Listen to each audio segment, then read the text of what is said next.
जय शनिदेव जी।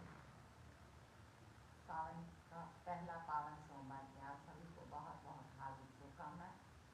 भगवान भोलेनाथ जी की कृपा, शनिदेव जी के आशीर्वाद सदैव आप सभी के बने रहे।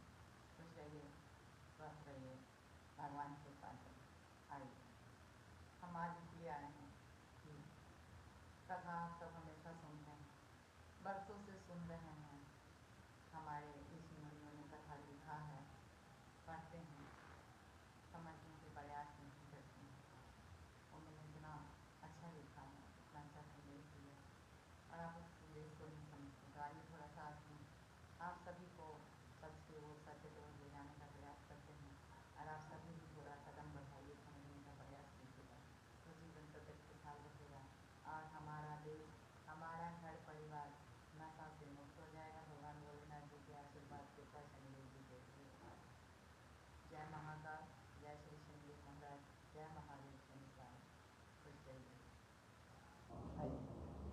आज पूजा होगा, हमने भी किया है, करते हैं, व्रत भी रखा है हमने। व्रत हालांकि भगवान भोलेनाथ जी का, पर हमने शनिदेव जी के लिए रखा। क्यों कैसे रखा है ये बाद में बताएंगे। फिर अभी आज हम भोलेनाथ जी के ऊपर चर्चा करें। देवाधिदेव महादेव, त्रिलोकीनाथ, त्रिलोक चरिता। तो जो यह सावन का सोमवार है, बड़ा ही मंगलकारी है, बड़ा ही शुभकारी है। आप लोग इनका पूजा कर, इनके आशीर्वाद की प्राप्ति कीजिएगा। लोग उठाइएगा जरूर, छोड़िएगा नहीं है मौका। अब सभी लोग बेलपत्र चढ़ाते हैं, धतूरा चढ़ाते हैं, भांग चढ़ाते हैं, चढ़ता है भगवान भोलेनाथ जी को। क्यों चढ़ता है? वो खुशी से इसको स्वीकार करते हैं। क्या वो खाते थे? क्या भगवान भोलेनाथ जी लगते थे? नहीं, वो देवाधिदेव महादेव, सत्य असत्य को परख कराने वाले हमारे देव। हम सभी ब्रह्मांड को बचाने के लिए उन्होंने विष पान कर लिया, और उनसे सुरक्षित करने के लिए उनको एक अर्पण होता चढ़ाया गया। जब उन्होंने विष पान किया तो मैया पार्वती जी बड़े परेशान थे, दुखी थे, चिंता में थे भगवान भोलेनाथ जी के लिए कि हम अगर आपको कुछ हो गया तो हम कैसे जिएंगे। उन्होंने कहा तुम्हारा प्रेम हमारा अमृत है, हमें कुछ नहीं होगा। और उन्होंने मना करने के बावजूद भी वह विश्वास ग्रहण किया। जब उनको परेशानी हुई तो माता आई और पूरी सृष्टि अपनी प्रेम की लगा दी। भगवान भोलेनाथ जी सुरक्षित। प्रेम की जो शक्ति है वो बहुत ही आपार है। भगवान भोलेनाथ जी ने मैया पार्वती जी को बताया है, समझाया है हम सभी। तो जो आप लोग भगवान भोलेनाथ जी का पूजा करते हैं, चाहे महाशिवरात्रि में करते हैं, चाहे यह सोमवार में करते हैं, सभी लोग भांग खाते हैं, पीते हैं, तो आप लोग भगवान भोलेनाथ जी नहीं क्यों समझाने का प्रयास करते हैं? वो सब समझ के प्रयास कीजिए। वो सृष्टि रचयिता, 3 लोग, 7 लोग, 9 लोग को उन्होंने रचा, और वो हर कार्य जो करते हैं उसके पीछे कारण होती है, और आप लोग उसको सौंप नहीं लेते। भगवान का सबसे पहला प्रसाद आप लोगों का भगवान को श्रद्धा अर्पण कीजिए, विश्वास अर्पण कीजिए, धैर्य अर्पण कीजिए। अपने परिवार से आप लोग प्रेम कीजिए, अपने पत्नियों का सम्मान कीजिए, स्त्रियों का इज्जत कीजिए। वो आप लोग नहीं करते हैं। भगवान भोलेनाथ जी ने भांग पी तो हम भी पी लेते हैं, ऐसा नहीं। भगवान भोलेनाथ जी ने तो सामान्य ब्रह्मांड को बचाने के लिए हमें विष पान किया। आप लोग करके देखा दीजिए, नहीं कर सकते, क्योंकि जो उन्होंने वो नहीं कर सकता। तो इसलिए आप लोग वही कार्य कीजिए जो भगवान भोलेनाथ जी को प्रसन्न कर सके और आप लोगों को आशीर्वाद मिल सके। आप लोग वही कार्य कीजिए जिसमें माता पार्वती जी शीतलता में रहें और आप सभी को उनका आशीर्वाद की प्राप्ति हो सके। तो जल चढ़ाइए, श्रद्धा के साथ चढ़ाइए और निहाल करिए। यह सावन का जो वर्षा हमने पहले भी जल रखने के लिए बोला है, यह कोई आम बात नहीं है, नॉर्मल बात नहीं है कि जल रखने से क्या होगा। यह सावन का वो बरसात है जब भगवान भोलेनाथ जी ने विष पान किया और उनको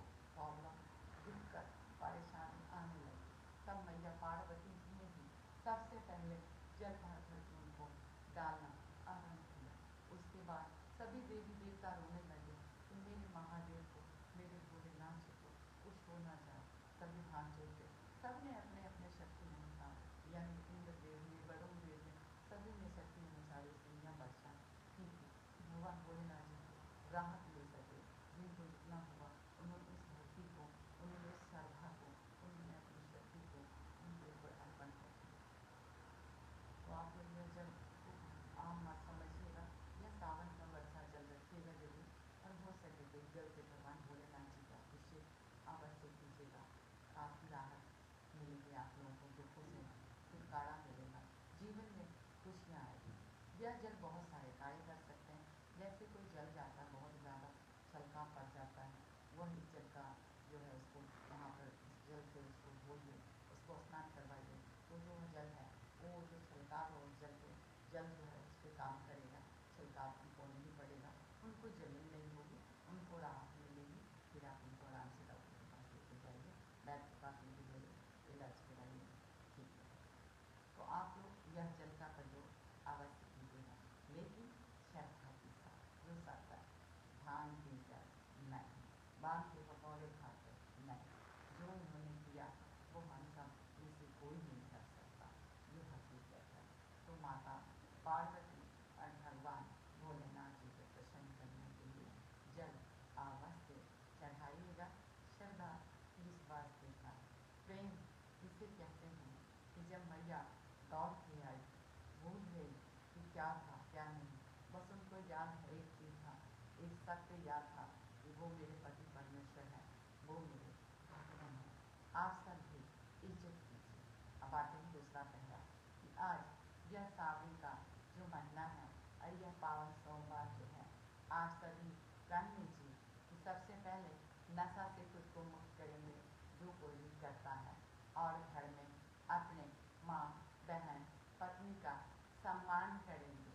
और माँ बहन पत्नी से भी कहते हैं कि आप सभी भी अपने पुत्र भाई पति का इज्जत कीजिए, सम्मान कीजिए, क्योंकि जो प्यार है वो ही सच्ची पूजा है। और इसे सबसे पहले भगवान भोलेनाथ जी ने भी बताया और समझाया, सीख भी दी। अब आते हैं कि कुछ लोग भक्ति को तौलते हैं, मापते हैं कि तेरी भक्ति कम है, मेरी भक्ति बहुत ज़्यादा है। तो भक्ति न कम है न ज़्यादा है, वो भक्ति होती है, वो निर्मल होती है, वो शुद्ध होती है, वो दूसरे की खुशी में खुश रहती है या रहता है जो हकीकत है। तो कम बेसी मापा नहीं जाता। ये सच है कि आप जिस भी देवी देवता का पूजा करेंगे उसका नूर आपको चढ़ेगा, लेकिन विनाश से कभी नहीं चढ़ेगा, क्योंकि भगवान कभी किसी का विनाश नहीं करते, वो दानवों का करते हैं। तो हमें तो खुद नहीं पता होता, कहीं हम तो नहीं दानव है, जो सच है। तो इसलिए जो लोग कहते हैं कि उनकी भक्ति को कम मत समझिए, भक्ति उनकी महान, आप लोग गलत कह रहे हैं कि मेरी भक्ति महान है तो तेरी भक्ति कम है, तेरी भक्ति भी ज़्यादा है तो मेरी भक्ति कम नहीं, ऐसा कुछ नहीं है। भक्ति निर्मल है, वो मन से होती है, श्रद्धा से होती है, विश्वास से होती है। तो आप लोग भक्ति के समय ये मत सोचिएगा कि मेरे साथ कि मैं पूजा करता हूँ तो मैं किसी का बुरा या श्रापित करूँगा तो वो हो जाए। दंड देना निश्चित है, लेकिन किस चीज़ का दंड देना है ये पहले तय किया जाता है। तो आप लोग भक्ति करते रहिए, किसी के लिए बुरा मत सोचिए, और अपने भक्ति की शक्ति को नाजायज गलत जगह इसको प्रयोग मत कीजिए, इसको अच्छे कामों में प्रयोग कीजिए। भक्ति कोई भी हो, बार बार कह रहे हैं, वो छोटा और बड़ा नहीं होता, किसी का भी भक्ति बस भक्ति होती है, वो आस्था होती है, वो श्रद्धा होती है, वो विश्वास होती है, वो प्रेम होती है। अब आते हैं दंड पे। तो जो सब लोग कहते हैं कि आजकल तो हम मंदिर में इतना सुनते हैं, अब तो सच बताए कि मन नहीं करता मंदिर का द्वार खोलने का, भी सब बता रहे हैं, लेकिन भवन है तो खोलना ही पड़ेगा, जो हकीकत है। सब कहते हैं कि हमें गलत बात बर्दाश्त नहीं होता और सब गलती है खुद ही करते। हमें दूसरे की गलती को दिखती है, लेकिन हमें खुद की गलती नहीं दिखती। हम पहले खुद की गलतियों पे कंट्रोल कर लें और खुद को हम सुधार लें, तो दूसरा खुद से खुद सुधर गया, क्योंकि हमें किसी के साथ लड़ना नहीं है, हिरना नहीं, लोग नहीं समझते भगवान भगवान ऐसा नहीं करता, भगवान वैसा नहीं करता, भगवान क्या नहीं करता, ये आपको जानना नहीं चाहते, ये हकीकत है। देवाधिदेव महादेव का दिन है, तो आज हम उन्हीं पर ज़्यादा से ज़्यादा चर्चा करेंगे। जब देवी संध्या ने सूर्यदेव जी की पहली पत्नी ने गलत किया, तब सबसे पहले भगवान भोलेनाथ जी ने ही उसको कैलाश आने के लिए रोका, और उन्होंने कहा कि तुम कैलाश में कभी नहीं आओगे, आओगे तो चल के भाषण हो जाएगा ये सब। तो कैलाश पर जाने के लिए देवी संध्या का मार्ग बहुत पहले से भगवान भोलेनाथ जी ने ही रोक दिया, लेकिन वहीं पर देवी छाया का कोई रोक नहीं था, मार्ग वो जा सकती थी, वो दर्शन कर सकती थी, वो मत्था टेक सकती थी।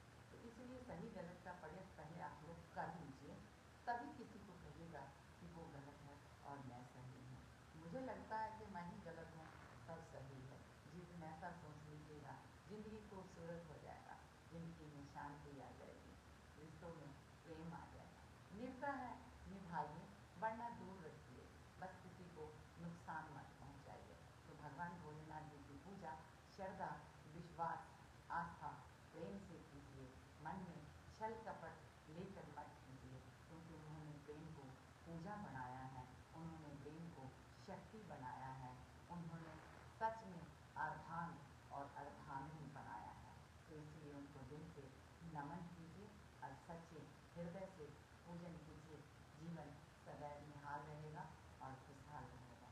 हो सके आप लोगों को तो बारिश का पानी आपस से मंत्र रखिएगा, लेकिन कहीं से गिर रहा हो तो वह नहीं, जो सच में वर्षा की पानी हो तो खुला पात्र रख दीजिएगा, ताकि उसमें वह पानी एकत्रित हो सके और आप उसको किसी बॉटल में भर के रख सकें। उसी को प्रयोग कीजिएगा, वो आप लोगों के लिए भगवान भोलेनाथ जी की कृपा से लाभदायक है।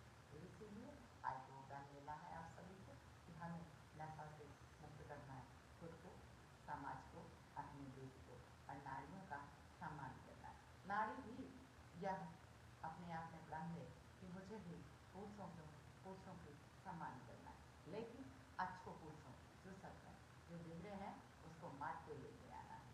लेकिन आप लोग बदली करिएगा कि पति कहीं से आया पानी मांग रहा है तो आप लोग उल्टा बोल रहे हैं, पति खाना मांग रहा है तो आप लोग उल्टा बोल रहे हैं, तो इज्जत कीजिएगा, तभी आपका